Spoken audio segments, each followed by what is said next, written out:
Morjensa, se on Vevikkä täällä.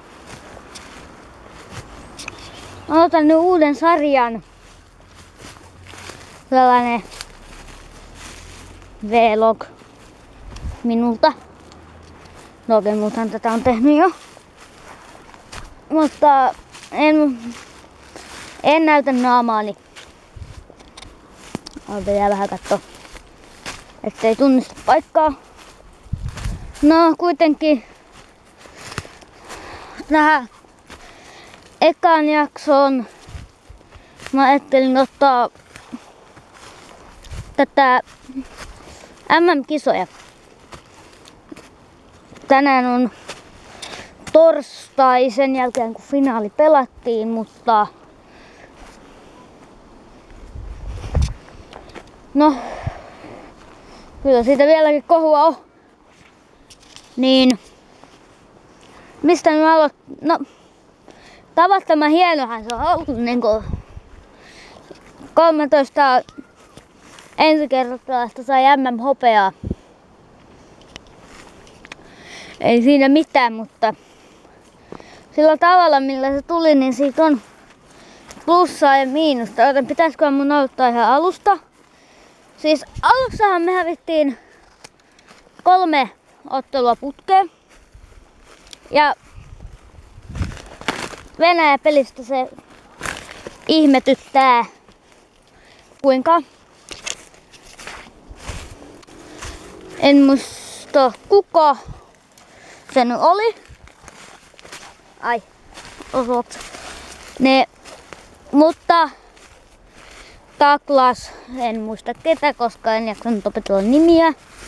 Opettelin vain kohtaukset. Kuitenkin taklas keskialueella aivan, tai no törkeästi päähän suoraan kyynärpäällä. Ja mitä sanoo tuomarit? No me ei nähty mitään. Tosin siitä tuli sitten loppujen lopuksi siitä tuli 3 ottelun pelikielto. Mutta mitä se enää Suomea auttoi? Niinpä niin. Ja sitten päästiin nippa nappa Sveitsin avustuksella välieriin. Siellä voitetaan Kanada ja Tsekki, jossa minua oikeesti nauratti se, kun se Jaromir Jagr, joku, en osaa lausua minä, sen nimen mä muista, niin ei mitään. Ja oliko se Kontiolla vähän hiilostaa sitä. Sitten jätkä joutuu jäähylle ja ei mitään, heittelee vähän kamppeitansa. Niin. Mutta ei siitä sen enempää. Ja sitten ollaankin jo finaalissa sitä Venäjää vastaan jälleen. Ja mitä siellä sitten tapahtukaa? Ihan aluksi se Malkin tulee, vetää suoraan poikittaisella poskeen ja tuomareille sama virsi. Me emme nähneet mitään. No, siitä jatkuu sitten. Tapahtuu muun muassa kun Venäjän mennään tuonne päin. Niin Venäjän noin 90-kiloinen karhu menee laitaan hakemaan kiekkoa ja sinne tulee päälle suomalainen. Suomalainen ottaa saa kiekon, mutta vähän tökkää selkään. Venäläinen kaatuu ja siitä tulee rangaistus. Niin, noin, siitä käy enemmän. Sitten Venäjän laidassa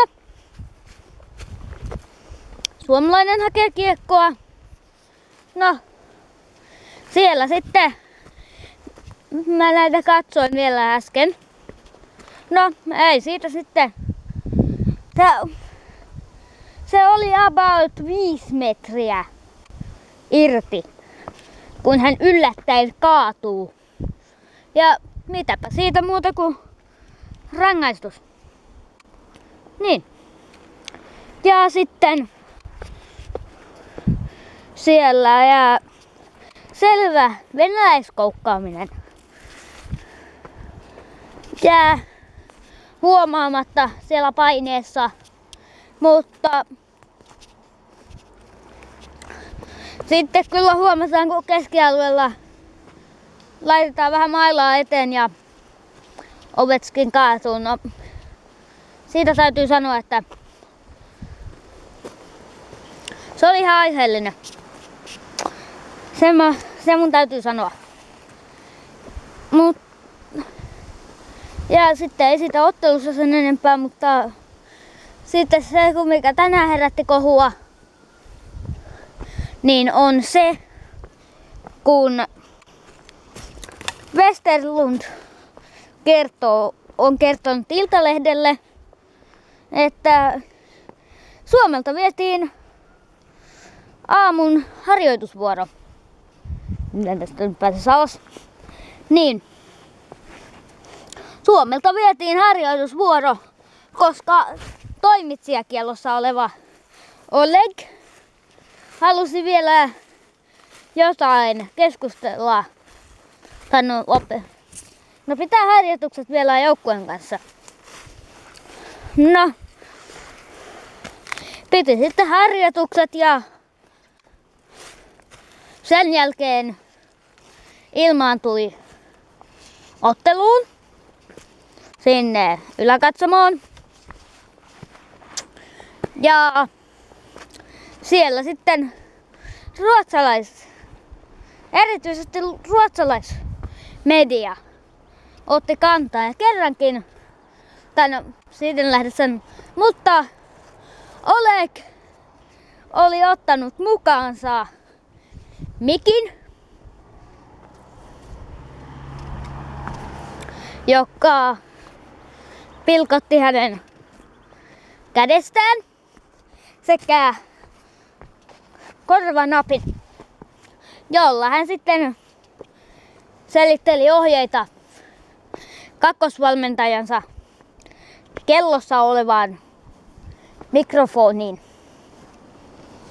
Niin, että omaa mielipidettäni en tästä lähde yrittämään, koska se olisi aika rajua, joten en lähde. Okei, mutta ei sen siitä enempää. Nyt mä haluan vähän kanavasta. Mä olen nyt iskenyt katseeni jo 3 peliin tässä lyhyessä ajassa. Surgeon Simulatoriin, Octodaddyin ja sitten Goat Simulatoriin. Niin, toivon. Ja sitten Minecraftissa saattaa tulla Pokemon modia. En tiedä miksi, katsoin sitä yhdeltä toiselta kanavalta ja se vaikutti ihan mukavalta. Mutta kommentoikaa toki, jos haluatte sitä, tai jos joku on liian tylsä kautta vanhanaikainen, koska minä en nyt niitä lähiaikoina saa, paitsi jos mun pitää nyt katsoa tuota kaupallistamista. Mutta kuitenkin, se on moro. Tilatkaa, tykätkää, kommentoikaa. Joo, kommentoikaa, sitä mä pysyn jo. Ja jakakaa. Siis, joo. Mutta ei sen siitä enempää. Niin kuin Mertarantakin sanois, ei kun ei Mertaranta, niin ihan sama kuka sanoo, mutta näihin kuviin, näihin tunnelmiin.